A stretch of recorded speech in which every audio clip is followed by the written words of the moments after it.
yêu chế ya lu bỏ của đông lu chúa lu gì chỉ trái chuyện khi nhỏ mùa nữ lu nên thiên nhỏ can đi我是的跑路途年前。yuav mua công về do nia chế thơ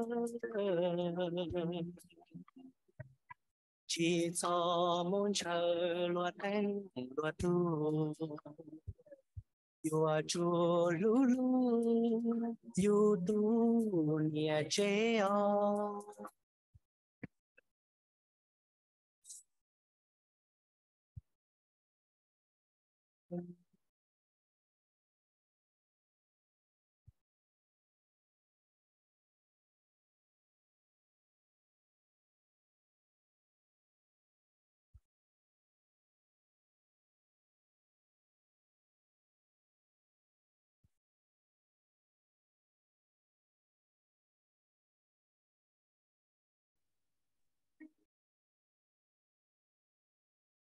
yu tu nia chế ya lu bỏ của đông lu chúa lu gì chỉ trái chuyện khi nhỏ mùa nữ lu nên thiên nhỏ can đi chỉ đã跑路途年前yuav mua công về do nia chế thơ chỉ cho muốn chờ loạt anh loạt tu yuav chua lu lu yu tu nia chế o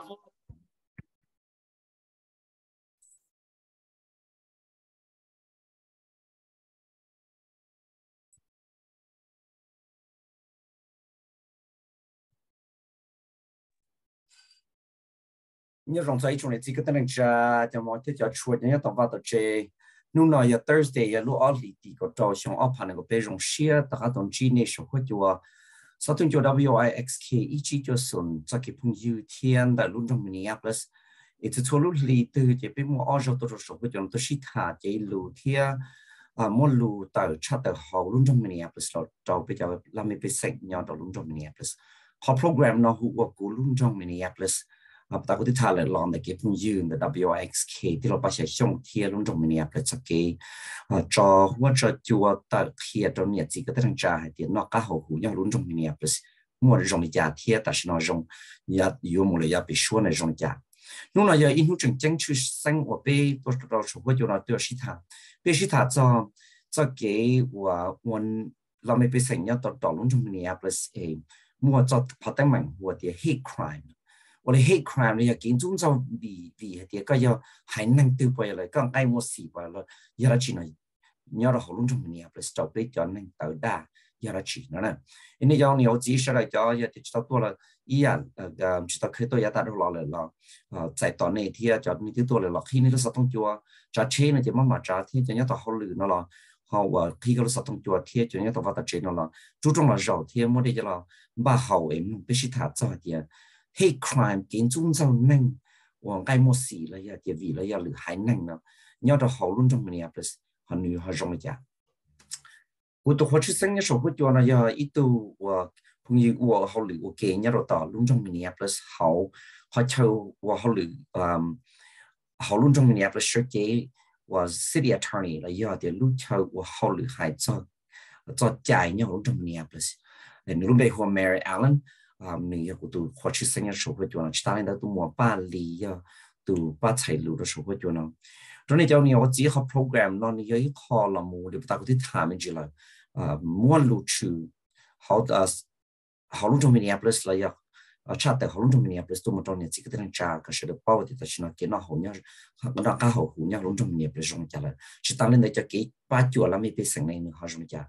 cũng bây hôm Michael ya sinh nhật của họ luyện nhà lúc trong Minneapolis họ chơi của họ luyện là nhà lúc xuân cảnh lúc chơi của họ luyện của neighborhood community relations của nhà tôi sẽ chế bây giờ mong lo ya là khá mình thế karan nhà đó họ cũng lúc xuân cảnh họ lúc trong Minneapolis rồi trong sẽ tại này sẽ là của tôi sẽ tông đại đuổi ya trâu o pe o xa o gì pe xuân trâu o pe o xa o gì pe xuân giờ họ thì này giàu nhiều gì thứ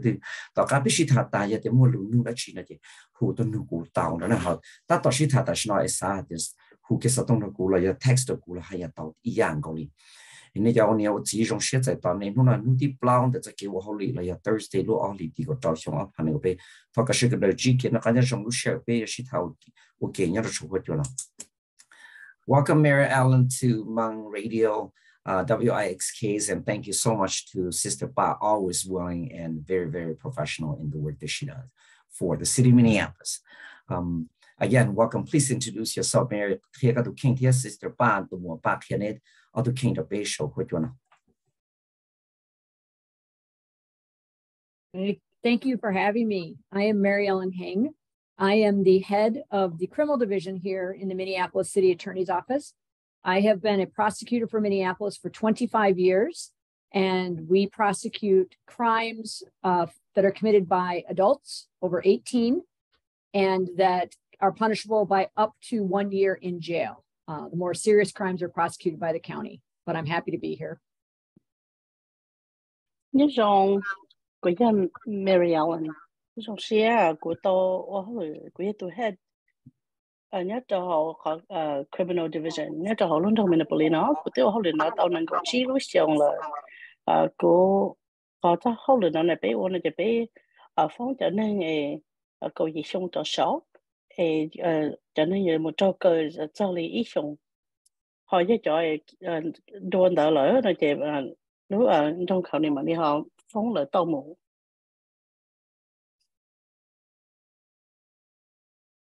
Mary, what made a crime a biased crime? Mary 还做给炒做在我，呀，的刚中做一顿能呢，也为了家庭里，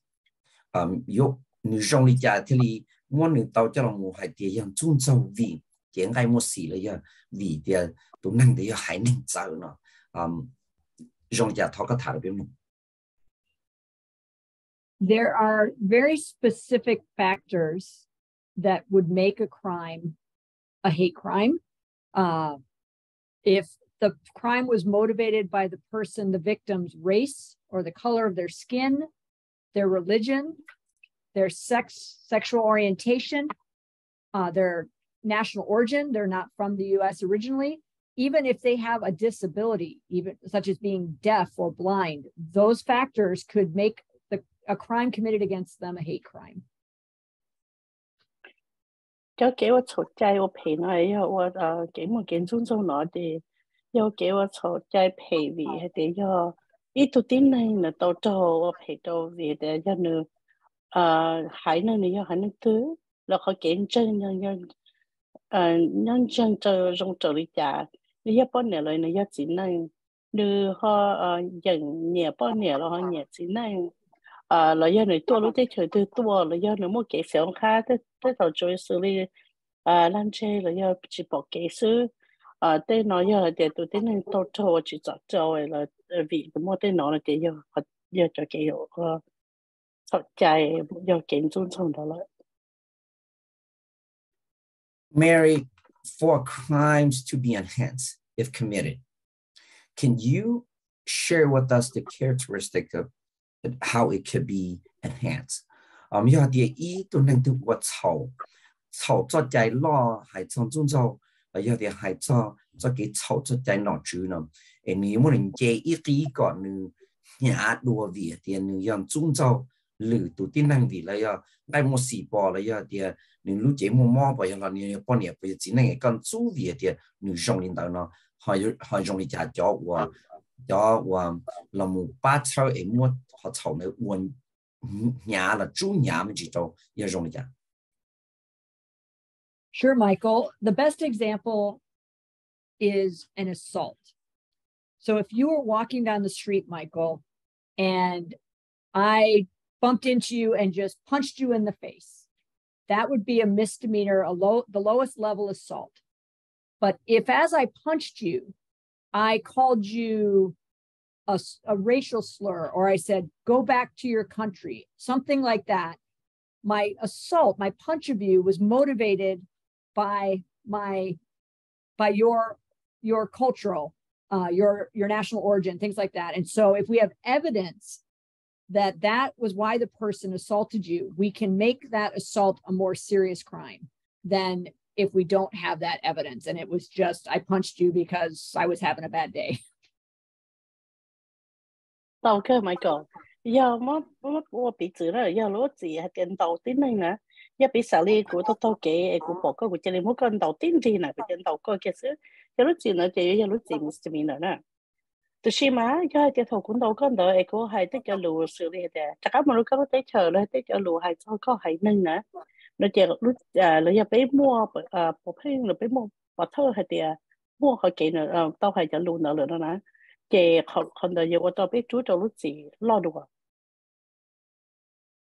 Mary, can you also give example like damage to property and harassment? Có thả mình chỉ muốn bị chữ cho li hạt cái trong yêu tế không và cũng chế là yêu địa tu là yêu địa tu nên từ nó chót chữ và hay luôn nhà làm chúng cháu yêu nó cầm ngõ ấp ý ở nhà gì và bị chữ lên đằng gì đó bây giờ. Yes, so damage to property. We all see graffiti throughout the Twin Cities. And if I just happen to draw with spray paint a heart, a picture, anything on your garage, that's damaging your property. But if I were to draw something offensive or write like go home, something that implies I'm damaging your property because of your national origin or the color of your skin, that would enhance that type of crime. So it is about the evidence that shows the motive behind why I'm doing what I'm doing. Giờ cơ hay chắc trong phát triển là không được tu tế nó kể giờ bị xử lý nên cho đi mỗi cái cho sĩ to bởi tên đi lúc những nó hơi rồi cho nó nên lúc cái lúc cái là trong lò là do để giờ accident đó nó kể không thể chạy với nhau ốp bộ cái lúc vào lúc chơi đó thì khi mà do hai tiền là hơn sâu hai tiền chắc có một chế rồi nó kể không thể do khó bỏ thơ là khi tàu hai tiền những nó do kiện chúng sâu là. Mary, if someone feel like they have been a victims of a bias crime, if they feel in their gut, they believe so, what can't they do or what should they do? Hãy cho thì ý tụi tin năng từ nữ xá thế nữ bao thì thì mà cũng trong chúng trong bị cú ya năng cái một sĩ của tôi lỡ tới giờ tua cú chỉ cú năng mong cú thiênว่าnữ chân tao thì nữ in luôn chúng trong nữ ya vì là nó chỉ có tới mình một chữ sĩ trong nữa tụi tin năng từ nữ họ yêu lý chặt hãy cho kiến thiết cái ba. So if you have just been the victim, if the crime is happening to you right now, you should always call 911 and the police will respond. But if, say, someone assaults you and they have run away, even though they're gone, you should still follow up with the police report. That is the way that we can start to try to prosecute someone, is we need that police report. You can contact the police by phone, or the best thing is to go to your nearest police precinct and tell them that you want to make a police report. Do hai tiền là chờ ta tàu pay được có ta chỉ tới đó, mình cái hồ đồ chua ý thì bé mở đi bá là một tờ cái tức chỉ xử lý tua họ do hai tiền tí chủ sĩ ta lại tụi nên mỗi con pay nữa rồi có chỉ cho có được tí họ kia lỡ rồi có yêu chủ tàu là một hồ đồ chờ tầm lúa một đại report cho chờ tôi chỉ xử họ kể nữa thế thì họ kể bé là một phóng tàu là. And Michael, what I think people don't realize is after they've made the police report, they think that it's going to be sent to my office automatically. Unfortunately, that does not happen. They will give them a blue card and they should contact my office. They can call 311 and ask to speak to the city attorney's office. And they can then give that report number to my staff, and we will review the case and see if we can charge it. We don't talk enough about that important step, and we miss a lot of cases because people don't realize that they need to contact us to review that report if they're making it after the fact. Theo tỏ cá lỡ ô để report tiền đó lỡ xã hay tiền tới rồi để report nó giờ trong xã tôi rồi biết lúc không cần tầm một tí từ chỉ do đi nữa nơi lỡ chỉ xã để report rồi tôi biết lúc không cần tầm một tí nữa lấy mỗi để khơi sẽ xía rồi cho tụi nên nếu chủ tôi mỗi để khơi nó hú tôi rồi biết lúc không cần rồi city attorney lúc không cần à để mỗi kia tụi case number tôi bé theo liền họ phong tàu do hai tiền lỡ chủ任để biết watch tàu. Mary, a follow-up question to what you have just talked about, the need, the step to communicate with the office, or the need to report. Many of our families, Southeast Asian or Hmong families or individuals who have been targeted would just say, well, it hurts me really bad. It's okay. Forget it. It's too hard, too difficult. I'm not going to report. Why is it so important for them to report? Hải sản bé hải mong là bây giờ năng tạo ra cho rằng Southeast Asian đó, để tụi mình sẽ để on nhiều hơn là chỉ là quan trọng cho dù là cái lia mà chỉ thắc khu tầm luôn, hoặc là khó khu tầm luôn ấy mua cho tất mình nó cho khi đó tầm luôn là tranh bảo lý giả. That's a great question, Michael. It's really important for them to report any crime committed against them for two reasons. One, they have a right to be safe in their homes, in their communities. And if they don't report it, we can't help provide them services, hold the person accountable, and they will continue to not feel safe. And so we always advocate for our victims. Second, if people don't report crimes, the person will go on and probably victimize more people. And while we can't guarantee what's going to happen in court, we can do our best to hold them accountable and stop that behavior. And without people reporting crimes, we can't get involved. Giờ khơi này có chỉ tránh cờ, giờ vì lý nó là vì một ôm bầu đó, ý nó chỉ là nhà nó cho tí này nó lấy những một chất chạy là một cái nhát say nhất là họ tê va chạy nhất là họ chạy chơi rò, giờ hai tên nó chỉ muốn report tôi cho bé nó chạy bé ba chỉ tàu đó là cỡ là nhớ tàu một cái nhát say. Thì ở đây chỉ do hai tiền là chỉ có report khi tôi đâu bé là cái tôi tin nên đỡ ở qua pay nữa chỉ cho nên nó yuav mua tao ấy bút chỉ cho đua lười cho nên thì cái chỉ thiaj nhà nó bây giờ là một bát chỉ tàu thiaj giờ khi bây giờ chỉ lá tàu hay tiền bây giờ qua tàu đi trả thiaj thì chỉ mà bây giờ trở học bây giờ lại. So my next question, or follow-up question is, so you make the report,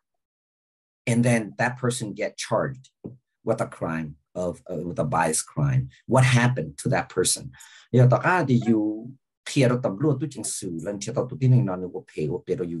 itu nang ngai mo si bo la you pa ni pa jin nang pa la ya you te tao nan chu ho jong len zun zao you han da ta ka wo tu nang de zhou wa fong tie zhou wa dian nu wo kha na chao za jia le nu ha zhong li jia zhou gou zhuo dang ding ji. So if we're able to charge a case, the person will be, it's called being summoned to come to court, and they will be required to come to court. And at that point, they can get a public defender or they can bring their own lawyer. And then we will try to resolve that case by making an offer for them to probably plead guilty and have maybe conditions that they have to complete to be on probation, whatever we feel is appropriate. If the case doesn't resolve and they don't want to plead guilty, then they have a right to have a trial. For the victims, things that we can do in the court system is we can ask the judge to order that person to not have any contact with them, with their home, if their work, if they're being harassed at work. And that's a very important step to help them feel safe. If their property's been damaged, if they're convicted, we can ask the court to order them to pay them back for that damage so that they are made whole financially. So there's lots of things that can happen in the court system if we can get them to get them convicted. do hai tia lỡ qua đại report tua để bé ở tụi này nó tất cả bé ở tụi này nó để tại tôi để bé ở sau ít chán tờ chờ được sản tua cái tụi này nó tuần chi bé cho họ sản để thầu tụi này tua cho lỡ để bé ở mỗi ít thôi bé sản ba bé ở ít thôi cứ lấy cho ba bé sản đó là một sự chế độ nữa chỉ là cho tụi này thôi cứ lấy cho tua thì thầu đỡ lỡ nó giờ bây giờ xì là một báo và cái trong báo nó sau hải sẽ đủ nên đỡ bồi dưỡng cả là một lần sau trở lại khó để tàu cho ý liền nó là do hai tiền nên là cả lần sau nên giờ bây giờ chế cho kế hoạch sáng là một sĩ hay cũng một sĩ hậu giờ sẽ thì chủ động là một lịch trả họ giờ giờ đầu tiên nên đỡ nó chỉ cả là một lần sau này có một sĩ phố cho hồ sơ cũng một dạng một số nên giờ có yêu cầu多了嘛，等路就好散。天这嘛你等这样嘛你多是风就好散。好要係啲到啲呢呢嚟到我幾種就要到後來路呢，好不知路的啫。俾冇人到啥邊一要係到嘅到啲呢只穿咗冇，然後呢要係chờ後來天佢要不知天，好要係啲嚟到我窮中部有啲窮啲多，有啲話啲最啦啲。有冇嘅係山做嘅到呢做好咯，挺嘢多到啲佢我種我播到嚟聽。Mary, outside of criminal charges, can the victims of bias crime individually or with their families sue this person who have caused damage to them? Hai cho hai tia nó chả là ya tia nu chỉ hai cho họ criminal charge là họ phong một chỗ họ cho chạy đâu và trong đàn trong bỏ lại trong đàn sản我哋有啲ตุน我你做中招的呢你做我陪到呢你来有啲你真能做你嘅冇放到啲呢我炒到在在天我做到你我播話播只有中地流你你冇放你到你都傾啦不到天。Yes, Michael, they can. It's a unique aspect of this type of crime that the law does allow them to sue the person civilly, and they can be awarded up to $500 in damages, depending on the facts of the case and what the court finds was their damage, and that can be for physical property damage, but more importantly, it can actually be for the emotional distress that they felt by being victimized. So that is definitely an option outside of the criminal prosecution. Do cái là mà lấy họ nói ít khó cho tính nên cho chỉ cho nó lấy một phong tàu cho nên đợi cho tới không là tàu chụp bộ rồi là tới phát triển là do nó qua tàu là hạt tiền là một cái nhô xe nó chỉ họ nói ít khó kể là một phong tàu nếu như nhớ cho nó sinh đầu chỉ nhớ cho nó trong bao criminal case nó là một phong là tàu tụi tính nên đợi do nó lấy một cái chạy là một qua cái tàu khẩn nha xử lý chỉ bộ nha là do để thằng người tàu để khổ bộ đó là do để là tàu cho nó tàu một cái nhô xe cái thứ xe thọ nó tàu出事咗啦。Mary, a follow-up question for you. If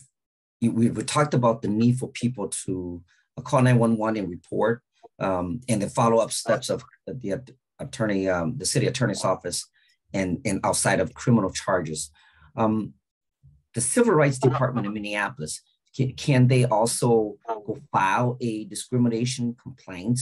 at this with the Civil Rights Department if that person, if they feel like lives in the city or work for the city, or vice versa, or the victim or the perpetrator lives in the city, work in the city, especially people who works for the city? Is that another option that they could do? Well, do hai tiếng nói chạm từ khu sở tông đó tầm lúa thì khi đó tầm lúa thì họ tới mình chịu sĩ cha họ hụt đến lúc không cản xe và họ tới mình nó nhiều mù này bây giờ phong tụ nên là chỉ phong thế chỉ ta lên nhớ họ lúc trong Minneapolis lúc civil right là giờ lúc không cản lúc chờ họ lựa đi thái làm mấy việc cho kiện gian chẳng và lại còn bây giờ ít họ đâu lỡ họ tới mù phong đông tại họ thì tụ nên là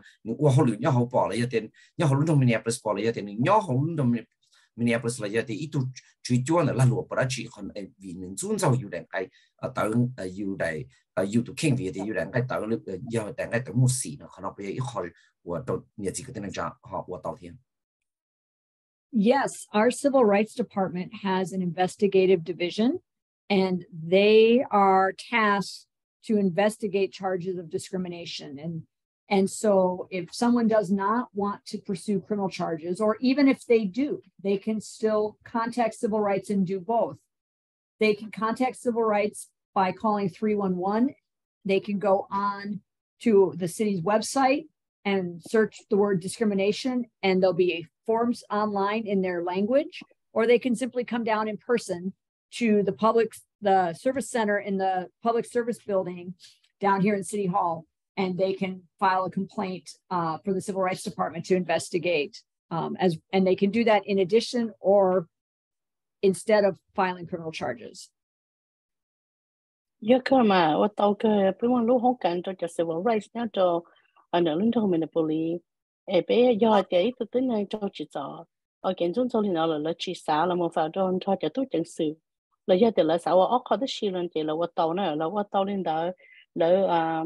hồ bây ý là tàu là nhà nó mua cho họ bây họ website nhá cho the lúc rồi Minneapolis là mua ít cho đợi nhớ cho họ mua ở bên mình đâu phải họ lù nhớ đâu họ là phiếu tàu đàn đông là tua sẽ chỉ ta lên đó là tua tiền chỉ tiền mua cho nó bên lúc service center nhớ cho họ city hall là tua họ là tua phiếu đàn đông là tàu thiab cho nhà nó ba bên lúc civil rights department là mua ít ba nên là mua qua sửa sang rồi sửa cho tên nó tới mình nó thì là mình đi cho là mình cho qua cho tên nó. Mayor Allen, another follow-up question. So calling the police, making the report, connecting with city attorney, your office to see whether it will be charged or not, going to filing with the Civil Rights Department. All of this, it's free. It doesn't cost them anything. And this is the service that the city of Minneapolis provide for all residents. Am I correct? Hay chứ là khu vực tầm lúa kia thì trong kiến trung giao chỉ ta lên đó khu vực các lúc không can, sẽ có nó bị họ nên có thể được bảo trợ cho trái thì chỉ ta lên đó một đó civil rights một số đến đó phong tục nên làm chủ yếu việc thì dùng trong đó thì vì giờ ít tu nên tạo nên chủ yếu chuyện cái để tạo nó họ nên cho nó giờ cái ba chỗ nó lọt luôn trong Minneapolis nên chỉ cho ít bị ít số của tu nên để cho tập cho thể bây giờ. Yes, absolutely. It is free for anyone to pursue these avenues. We also have worked very hard at the city to have any forms, or if they call my office, we will make sure that we have an interpreter so that we can easily communicate and get the information we need. The city is very committed to that. And so yes, anyone who has been a victim should really utilize these services, and not everyone wants to pursue criminal charges, and that's fine, but certainly they need to advocate for themselves and hopefully reach out to the city and let us help them, and in either way try to hold that person accountable for what they did. Do chấp lại này giờ đó được số lên số tù nè bây giờ cho form lâu rồi giờ từ là hồ được lúc không cần nữa giờ bây giờ mua chế cái tàu cho nên xài lù mà xài lù họ lù là trâu là cho nên tôi chỉ cho nó yêu chủ đó là một sĩ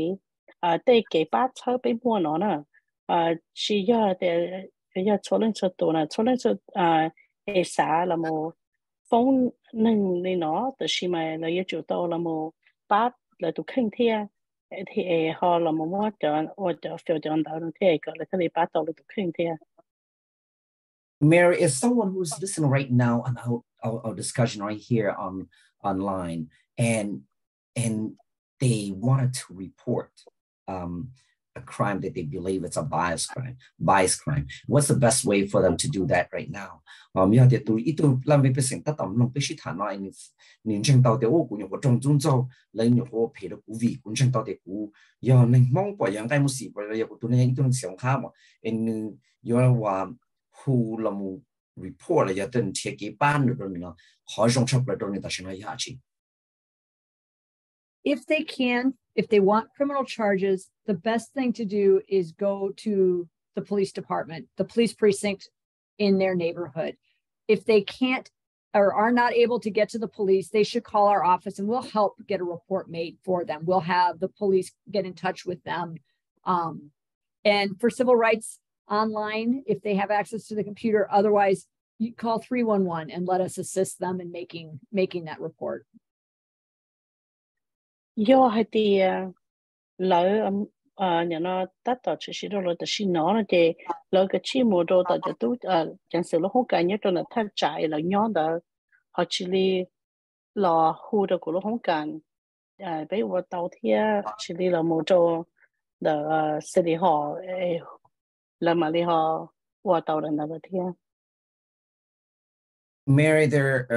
we talked about the civil rights. If you could expand a little bit or add more information on what other ways can people report in what we've been talking, in addition to what we're talking about, what other ways can they take actions to remedy what have been damaging to them if they believe that they have been discriminated against or being harmed because of bias. Yeah, thì cho tin rằng họ xã thì cũng chỉ sao một sự phong độ họ xã này cũng chỉ sự sát kia xã mỗi cho nó cho nó một thà thì cho nó một phong độ này là có thể chọn vấn gì là xin nó ở bên đây ưu tiên thà mình chỉ cho civil rights thì gì mình chỉ lưu được cái họ bỏ để lưu nhà cái nó một ba chỗ và bị nó chẳng được họ bên đây bị ưu tiên thà là mua ra chuyện gì. Michael, I think the most important thing for people listening to remember is, if you've been discriminated against or been the victim of a crime, we know that that is going to be very traumatic. And it is often hard to provide the details that we need to be able to enhance these crimes.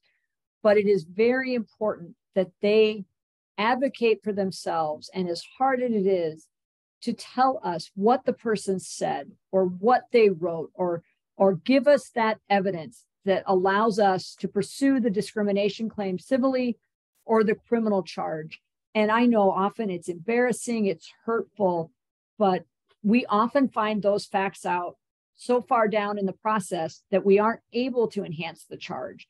And I think the best thing people can know is, no, it's not their fault. They are a victim, and that their voice can be heard by sharing those facts with us so we can help them and take the necessary steps. But I know it's hard to do that. It takes a lot of courage. Giờ tế tôi tin là tôi chỉ cho lên đó là cái như bảo tiền này như tôi cho cái nhua xe theo tôi cho cái tôi là chẳng chạy lọ hay nè cái này như họ cái nhua tôi là mình cho tàu hay là cái khối tôi chú sĩ tôi là nãy giờ đã chỉ nè tôi xem mà lấy chủ tàu là một ba là tôi khen thiệt lấy chủ tàu là một hai thiệt đó bé thiệt cái tàu rong đi là bảo đi là giờ tàu cái tôi tin là nó chỉ cho là một qua đua trâu lại tôi nên là đi nhà nó thiệp bé thiệp họ là một bát tàu mỗi tôi nên là phong cái nửa chịu qua lái trâu lại cho nên là như cho trồng tiền họ nó chỉ tỷ lợ nhà nó tôi chỉ tỷ lợ đi cái lấy chủ tàu mua là lúc xưa là một hai cái lúc nó kia đó bé thiệp họ bát tàu. Mayor, we talked about crimes that people feel are biased or discriminatory. Can you share with us some of those specific type of protective class that people now, do you have that information to share with us?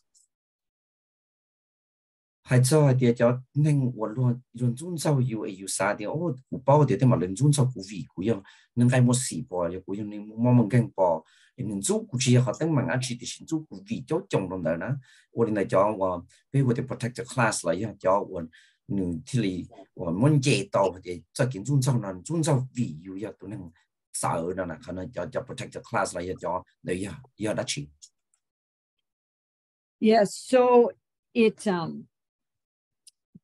the as we kind of talked about in the beginning, it's certainly people who are from a different race or a different culture, and whether they are or not, we have many U.S. citizens that are second, third generation that look like they're not from here, but they are U.S. citizens. It doesn't matter. If you have been assaulted because someone thinks you're from a different country or a different race, even if that's not true, that's a bias crime. Your sexual orientation, if they think that, you know, you're a man, but you're really a female, or vice versa, or you're discriminated against because of your gender, or as I said, your disability. And I think it's important to mention, it doesn't have to be true. If they believe you are from a different country or of a different race or a different gender, and they assault you because of that, that can make this a bias crime. Giờ cái giờ tại lớn trên tàu hay tại cái giờ tua lửa tới trời tua là giờ cái lửa hải này rồi có mồi lửa có mồi có cái lịch chạy chạy lỡ cho nó tàu vô kiến chúng rồi có lửa giờ họ nói như vậy họ sợ hay tại cái giờ cái giờ ít tụi năng sản xa mỹ cả yêu tới cho nó giờ tiệp là tiệp bê rồi được có cho chính nên đó là giờ chúa giờ lỡ giờ sợ tại tới chỉ giờ tiệp là chúa giờ tụi năng giờ nó phèn đó xã tàu hay cái giờ lên đó là xứ nào chỉ họ nói chỉ giờ nó giờ giờ kiến chúng rồi là nó cho lửa hành năng là nó họ xử lý cái giờ nó nhớ được sẽ có nhà bên nhà rồi cái nhà chính năng rồi lý do thì có tí bên nhà rồi sao thì có chính năng rồi cái chính năng là sao thì có bên nhà rồi rồi nhớ được là sao thì có giờ bên nhà là chính năng có cái nó giờ nó giờ cái nó cho ý giả là giờ nó sẽ khá rồi đây nó chỉ ta hay tên nó có gì chủ yếu sẽ khá là có gì chủ đầu do tụi năng là xã hay tên có do ấy là mà nếu cái phải cái尊trọng lên đó có chủ yếu là cái尊trọng lên đó có vìแต่ละxã lên đó là xứ nó chỉ anh họ tên nói những do cho cái phải dân chúng tôi giờ chủ đầu lúc chỉ lo được. Mary, thank you so very much for coming on Hmong Radio Online and share this very, very important information to our community. I know that a lot of people, even I, every single time I talked about this subject or have this conversation, I learned new thing. Greatly appreciate the work that you and all of the staff at our city attorney's office are doing on behalf of all of the residents in the city of Minneapolis. Greatly appreciate your time and thank you so much for everything that you do. Thank you. Thank you for having me. And I'll just leave with this. If someone is not sure, if they have questions, please call my office. We have an attorney answering the phone every day. We are happy to talk to you, answer questions.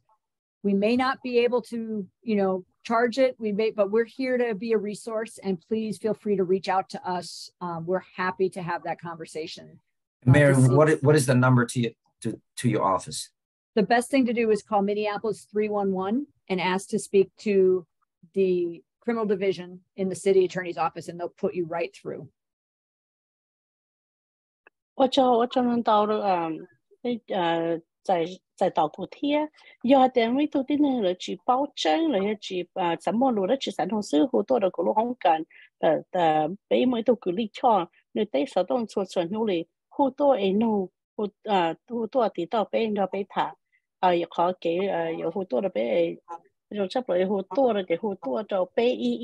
还到了等你叫叫 criminal division 他讲到的city attorney 都好简单了。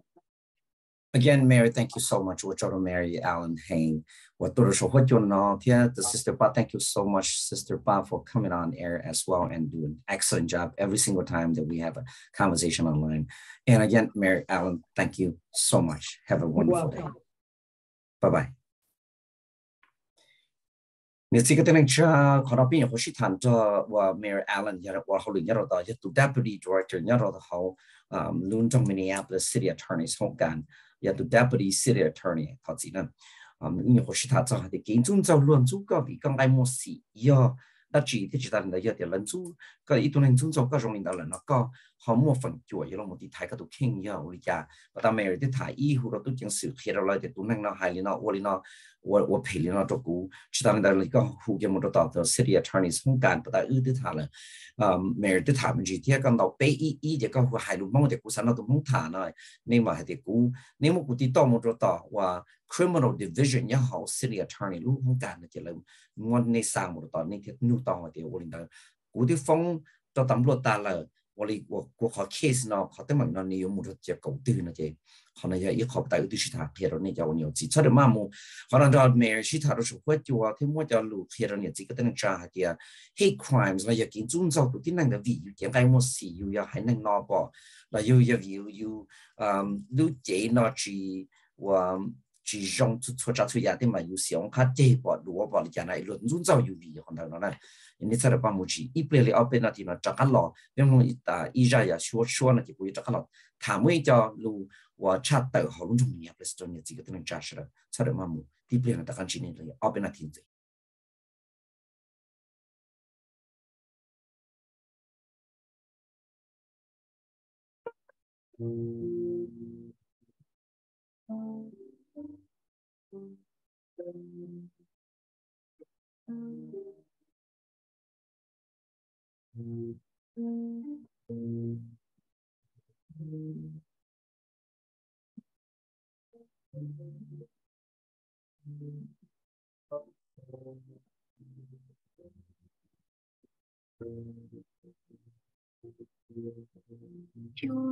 Chúa có rằng Chúa đâu có sinh chi Chúa có Chúa một đầu tư trong nói chỉ bao nhiêu gì Chúa không có Chúa một đầu Chúa có rằng Chúa thao Chúa tu tin nên để có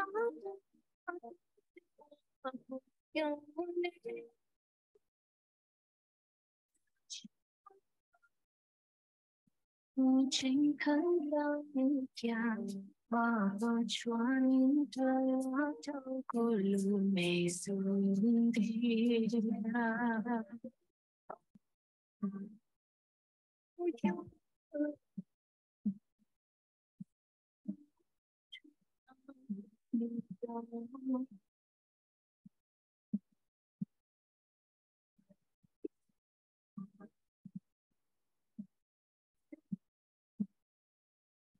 đến bao nhau lòng không chính yêu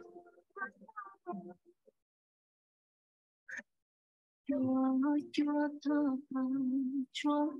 ta cùng yêu luôn Chúa kia cho những hai tiếng chính tình nhau con sự trên kia chia tiếng vui trong chi đùa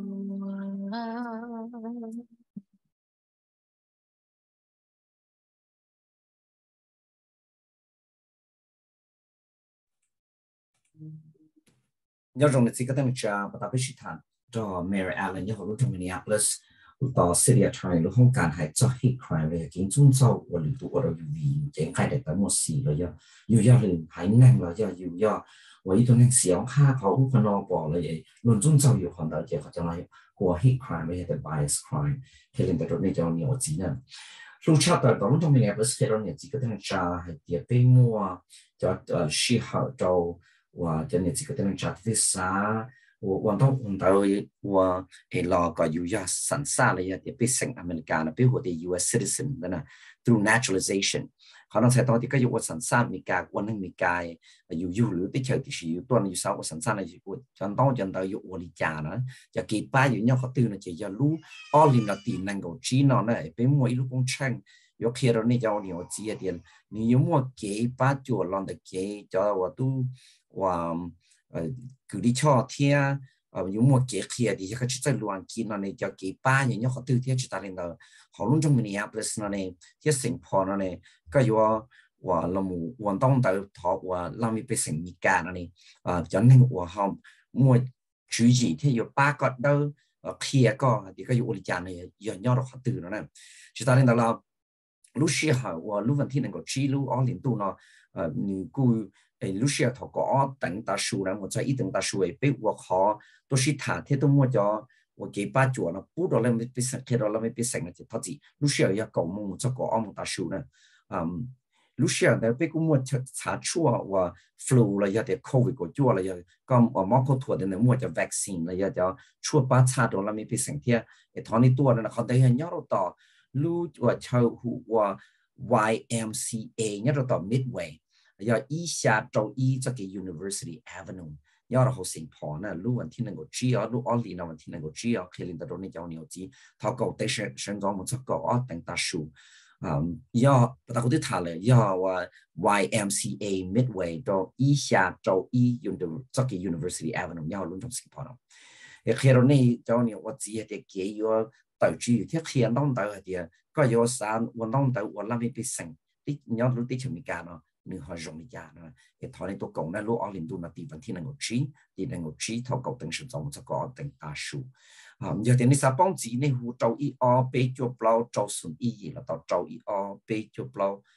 周顺意义，马来天子做呢了到呢，可能要好路空間，那路就我好路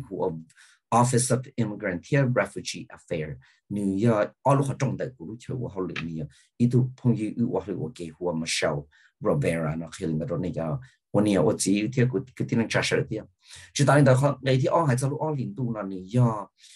路20呢要 National School-Based Healthcare Awareness Month 呢，你要路里我路里天了路20度呢，你要路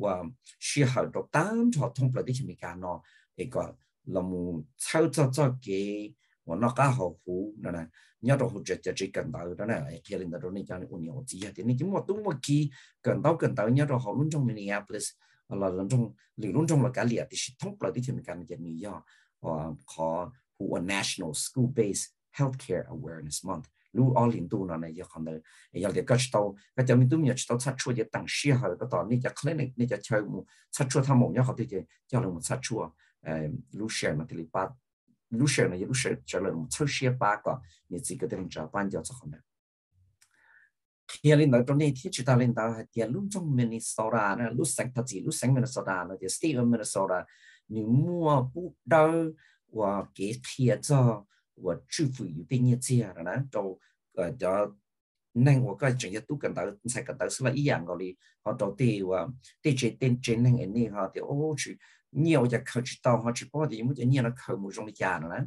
可能啲 financial aids 呢， financial sessions 啦，冇班呢，有啲貼出嘅話使日節啲多日節呢，要轉行啲呢要都傾啦。可能有一項話正正係我倫敦Minneapolis要補到出事個摸到到話日子嗰啲人齋嘅呢，啲你可能冇夠，就啲後包紮啲，可能你。還有8都有冇嚟一到地里家，就地一個直播了冇多個啲嘢嘢對嘛，咁我市民到市民去俾些都打嚟都出到嘢咯，把啲咪都冇冇見到咯，有啲嚟要我哋呀，我要收我到，亦有啲個十幫子出可能嚟講到實動到倫敦Minneapolis多，到北一啲啲古十包咗，我呢其實古些叫 session 係做 financial aid sessions 咯嚟，你好容易嘅，只係做這個啥就只係要到傾啥啲古新車都。我你叫来，我要跟到，你都没有跟到，跟他全部你，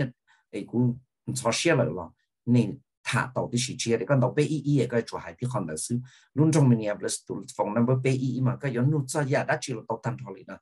可能那种那叫鸟子。伦敦Minneapolis 个么一叫一路小，那也一路小我有门把到路在我说伦敦Minneapolis。有么一叫当家呢，就么不到那么被生不碰意思，因为一家呢就要被叫到拉丝，有么的叫那么被生有话叫到那有话有谁了到，就么叫到好有年，到刚发知道有哈么办法办动了到一样的呢，人家伦敦呢不是可能要一好ว่าไปหัวแต่ลารีนะยังก็หมู่จอมเบเราจะแล้วต่อที่ที่ก็หอมมัวเป็นสิ่งมัวที่ไปจะเราสิ่งที่ต่อจอมตรงก็จะเราจะเราก็เจริญนะที่เราเนี่ยจะวันนี้จีน่าอย่างที่นี่สปอนจีที่เราได้เนี่ยต่อไปอีสเราต่อเนี่ยเดี๋ยวกุศล包着好我ลารีเราอยู่ตรงนั้นแล้วช่วยลารีเรานี่หายต่อเลยนะยังเรากุศลเราตุ้มหุ่นถ่าจะ好เดี๋ยวกูยาลงตรงนี้เป็นกุศลจอมเบกูยังไม่อยู่จันตรงจะยุ่งตรงเลยจะยุ่งตรงล่อแล้วเชื่อไม่แม่นะที่จะเราไม่เจอเราไม่รู้ว่า知道呢เขาลารีนะเนี่ยอุริจา tàu PEE là tàu gia đình nó nên giờ chỉ luôn kia là nên tàu muốn nên chỉ là hai lúa mông sẽ thì nên hai lúa thì mông là sẽ chỉ lấy và muốn nên thòm cái tối tụi và giờ tên này hai lúa mông thì tụi nên hai lúa mông sẽ tên cho nên chỉ thà và họ lúa nhau luôn trong mình bây giờ cái muốn tàu lên tàu cái tên trà khu một đến tới giờ chỉ bao là lúa mông là lấy mua tụ là ba tàu còn nè và ta cũng thích thả mình chỉ thì giờ chỉ cho hai cái hai trăm đông yuan đông bỏ lấy thì cái ba chùa đâu này có cái còn tao cần tới bỏ lấy thì yuan cơ sở yuan khởi nghiệp là lười ya cái nhau xét thì gì nữa chỉ anh cho xét cho tôi chẳng xử lâu cái là lúa lâu cái nên mua ô phe ô thì rồi yuan sản xuất cái ba tàu PEE thì cái gì mong là lúa thì mong là gì cái chỉ hay lười ya lúa là chui ra này bên mình thì tôi nên làm một sai lúa có thể cái mặt thì cú sát có nên tôi ba họ nó lâu thế mà yo lọt đầu lọt tê lâu tôi sáng nhiều file lâu xuất ra thôi giả lý nó là theo lên đó này thì chỉ ta lên đó khi ở bên chỉ cái tên ra thì snow lọt tu rù là chỉ bị sọ rù nè thì này cho lúc xưa họ cho luôn trong Minneapolis họ cho họ lưu của public works nè lại cho tin này bây giờ tin này họ lưu nhớ là họ lại cho bị và tu lưu dễ lưu do thì nhiều khi nhớ là thì nhiều bóng lòng chỉ trong lâu thêm lòng tổng thêm là lâu tới trang tổng cả lâu một thêm là yếu tố một ba claim là thì yếu tố ba tù thì bây giờ ông nhiều gì thế mà nè bây giờ là chỉ trong bên mua thì yếu mua chế năng đâu thì mà yếu cho nó tới cái là yếu hoạt động thì tới rồi thì nếu mua năng đâu ya khi nhảy lại tôi thâu lại tôi ba tù lúc gì lúc rồi thì ba chế này lúc chế là yếu mua lúc chế cho một cho được họ là giờ thì không bỏ thì ô giờ mua ít tiền và cho tới lúc chế nó lại cũng cho không chỉ nhận là thâu tàu lên để của PEE và PEE mà tôi ba số thì我领导打拢中年不是嘛都说的我领导有八颗个就今年有8种价呢ที่เกี่ยวนี่ตัว包的ลูกชายเรา lost no ยาตาเราจะเป็นมัว winter parking restriction นะจ๊ะเกี่ยวเจ้าเชนนะจ๊ะเลยอยู่แต่โอ้แต่มาถ้าตัว lost no ล้อนะจ๊ะเลยก็เจ้าเชนเราจะเกี่ยวจีเก่าความตู้ความจวนนู้นจะก็จุดจำเจ้าเราเขาว่าเลยจีเก่าจีเก่าความตู้เองเขาอยู่เก่าจวนนู้นเลยยาลินเราจะเนี่ยจุ่มลงเจอว่าชัวร์เชื่อลงตรงนี้ครับเลยจะให้จอกีว่านักเอาหูเทียกีตัวว่ารู้สึกชอบอยากจะป้อนเนี่ยจะหูตัวสต้องตัวกูเราเตาไปตากูตัวสต้องกูต้องมาตรงนี้นะเนี่ยเตาเปอีเราเตาเนี่ยเตากูตัวเราเตานะเจ้าอีอเปอชาออีเปส่วนเจ้าอีอเปอชาออีเปส่วนจะกูตัวสต้องไปดูจิตาเล่นได้เขียนเนี่ยจีก็ต้องจ่าเดียช่องอ้อพันนั่งก็เป็นอ้อพันนั่งก็เปล่าเนาะเป็นตัวจื้อจอแล้วยังตัวจื้อจงนะMayor Jacob Fry นึกเขา priorities ว่ายังนึกจะเขาเพี้ยนล้อชับเลยแต่ช่วงเอาผ่านนึงก็ไปเอาผ่านนึงก็เปล่าเนาะยอดจีนะเขาในอยากจะอีกข้อเพี้ยนเนี่ยเดียนึกจังจังหันดีเดียนึกอยากตัวเจ้าเมืองเลยยังเดียนึกอยากตัวจืนจงเลยเจนึกจะว่าเขาเพี้ยนจังจังนึกต้องการไม่จะลงมาตั้งใจจะเนี่ยเจียว่าเนี่ยเขาลุ่นจงมั่วคือเตาเจเต็มบ่ายเราหมู่ฝั่งเติมเตานะจะเขาที่อีอ่ะ affordable housing อะไรอย่างที่ก็ส่วนก็ว่าเชื่อมั่วเป็นฝั่งจั่วที่มั่วเป็นสื่อเรามั่วว่ามั่วเจียงนะเขาที่อ้อที่เก๋ว่าก็จะนั่งจิตท้อย่อจิมั่วว่ามั่วเจียงนั่นก็เป็นเราหลวงกินหัวเดียว homelessness เขาที่อ้ออย่า climate action มันก็ที่หัวจั่วเนาะนี่ว่าป้านี่จะรุ่นจงเองก็ที่หัวจั่วในที่หูสีเราเชื่อเนาะhọ thì mua họ thì họว่าที่ community safety nó là cái có lúc gì do nó luôn trong này mua cái nhỏ nhá sinh chỉ mua tăng mạnh chỉ mua cái bỏ xí đó chỉ nó này thì chúng ta lên đó và tôi chẳng sử cái chỉ kho tôi chẳng sử có và làm mua cái phong như lo thiết cái tí thái làm mấy biết sinh và còn nữa lọ đà mà chúng ta lên đó cái nó hậu còn nữa và lo thì và cho cái là lụa từ bông cá lại là chơi còn là lụa gì cả tàu thì chúng ta lên đó họ thì còn cái nọ chữ nó như vậy ít họ dùng thì họ còn cái cho nó cho họ luôn trong Minneapolis cho nó cho chữ như vậy cho chạy là trời lúc họ phiêu có dùng là một nó chua tụ làm bị sinh thì một cái nó cao của nhau đó luôn trong Minneapolis và cho nó luôn trong Minneapolis nếu một cái là một hai tiền thì họ luôn trong cho nó cho ấy còn một dùng trả lời tao đây bây giờ government restructure nó là giờ có nó chuyên chỉ cần mình muốn dùng trả lời đó nè thì giờ lên tao thì và thì bảo là một cái tụ trong mường là giờ tụ và chuyên trong đó là mình giờ tụ xây dựng tan cho trả cho giờ cái chỉ sẽ cái nó chữ hậu luôn trong Minneapolis khi lên đó nên cho nhiều chỉ cần nên sẽ được bảo thì cái cho nó cho hậu trong Minneapolis là bảo là bảo một đề lịch chúng ta lên đó lũ lì nó do lũ lì đó cho đi trên hàng đu nè cho trên hàng kia đuอยู่ไปหัวที่ Minneapolis Black History Month นั่นน่ะlũ lì nó chỉ nếu muốn tàu tàu họ chỉ 18 chuột là một sao cho và cho cái đi khi đu nhau đó luôn trong Minneapolis nó chỉ lũ lì nó giờ lũ lì đó này ý cho và công trình chủ sĩ là một tí thái thì là một sao cả một chỉ giờ và nhau đó họ history mark hay cho home award là như home Minneapolis luôn trong Minneapolis có Civil Rights Department là một hậu cho là lúc không cần Civil Rights Department là đầu thơ cho hậu cho và nên tôi cho cái chuyện này chẳng cái một gì là khi người ta nói cho program cái nếu mà tàu giả thì chỉ nếu nó rồi thầu nếu nó là thì bắt đầu nhớ đó họ Capitol Theater nhớ đâu nên gọi sao West Broadway giờ ít họ hybrid event là một sai thì là một hậu cho bây giờ cái tiệm đu nhớ đâu luôn trong Minneapolis nó giống như cha đương nhiên cũng nhớ đâu họ luôn trong Minneapolis cho YouTube channel thì lên đó này cho nhiều what gì chỉ ta lên đó như chúa ít họ event hay I am my ancestor wildest dream exposed này họ này ít họ workshop là ít họ và opportunity này ít họ sử dụng trong là một cái bao giờ hay cái khóa thì bắt sau cho cái đi và năng khí đu nó họ dùng để trả như mua tận tàu giả cho speaker lo giống một tua lấy show lấy cho ba hỏa lo lấy cho kia cho lấy cho câu lo tôi sẽ thả cho hai địa và chính năng khí đu nó dùng để trả thì muốn nông nghiệp bồi trả và chỉ khi lên đó này mình nhớ đâu lúc sáng rồiวันที่1của chi cho tăng sản cho một số cầu ít tầng mỏ nè giờ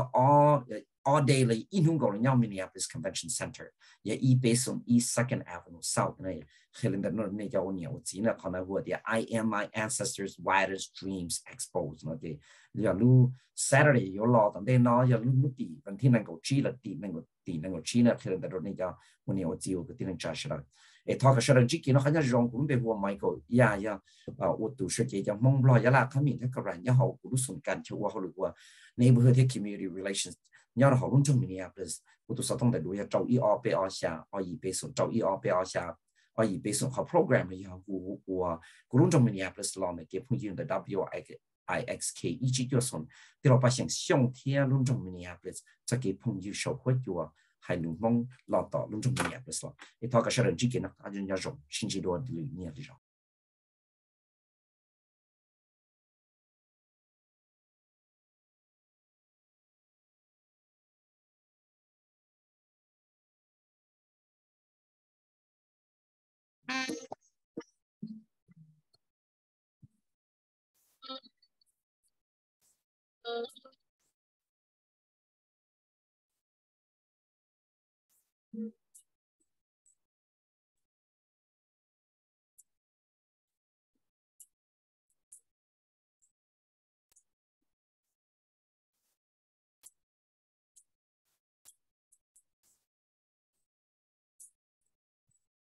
Keng con tròn thu y chữ đó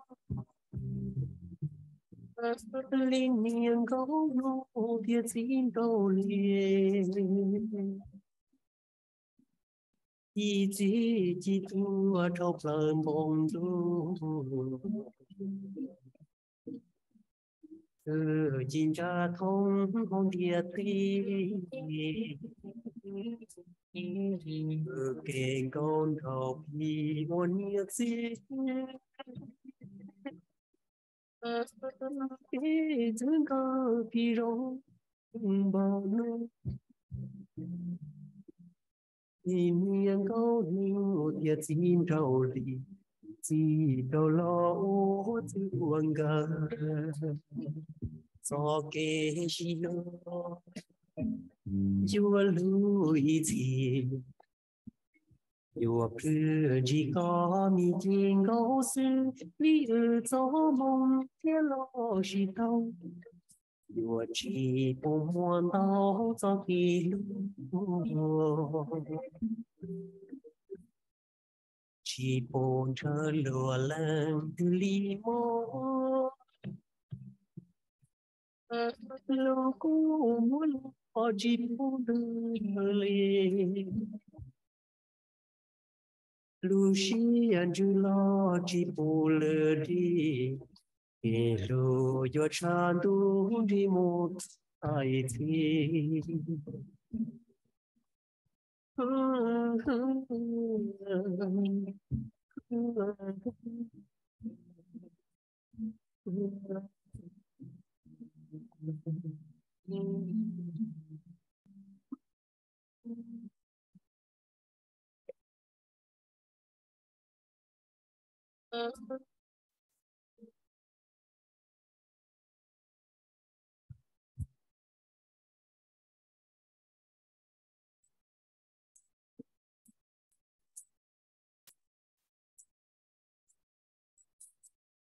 so Keshilo,